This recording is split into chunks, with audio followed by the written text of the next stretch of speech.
ભારત, શ્રીલંકા અને યુએઈ આ ત્રણેય દેશો વચ્ચે ત્રિપક્ષીય કરાર થયા છે. કરાર એવા છે કે શ્રીલંકાનું ત્રિંકોમાલી બંદર છે એને હવે એનર્જી હબ તરીકે આ ત્રણેય દેશો વિકસાવવા માટે સહમત થયા છે. આમાં કોને પેટમાં દુખે?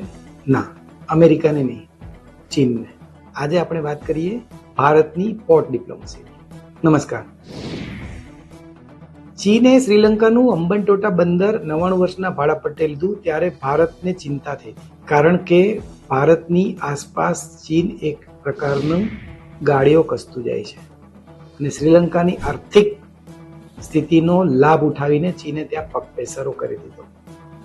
ભારતે કાઉન્ટર સ્ટ્રેટેજી વિચારવી પડે એવી જ હતી અને ભારત હવે યુએઈ સાથે મળીને ત્રિંકોમાલી બંદરને એનર્જી હબ તરીકે વિકસાવવા જઈ રહ્યું છે. હવે એ સમજી લો કે ચીને હંબનટોટા બંદર પર કબજો કેમ લીધો.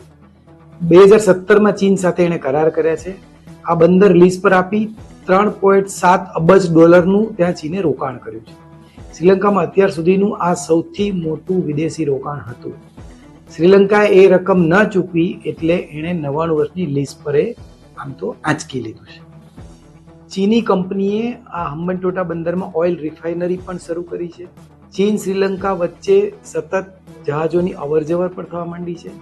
ભારત માટે ચિંતાજનક વાત એ હતી કે 2022માં ચીનના લશ્કરી જાસૂસી જહાજ યુઆન વાંગ 5 એ હંબનટોટા બંદર ઉપર જોવા મળ્યું હતું અને ત્યાં રોકાયું હતું.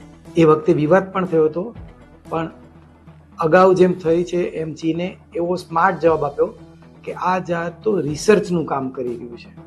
આ વાત ગળે ઉતરે એવી નથી, પણ ભારત તરત જ સતર્ક થઈ ગયું અને આખી પોર્ટ ડિપ્લોમસી અને એના માટેની સ્ટ્રેટેજી વિચારી. સ્ટ્રિંગ ઓફ પર્લ્સ માટે આપણે કેટલા બંદરો ઇમ્પોર્ટન્ટ છે. પાકિસ્તાનમાં ગ્વાદર બંદર, મ્યાનમારમાં ક્યાયુકુ કપ્યુ પોર્ટ, બાંગ્લાદેશમાં એની કન્ટેનર સુવિધા અને બાંગ્લાદેશના આખો વિડીયો જોવા માટે ડાઉનલોડ કરો દિવ્ય ભાસ્કર એપ.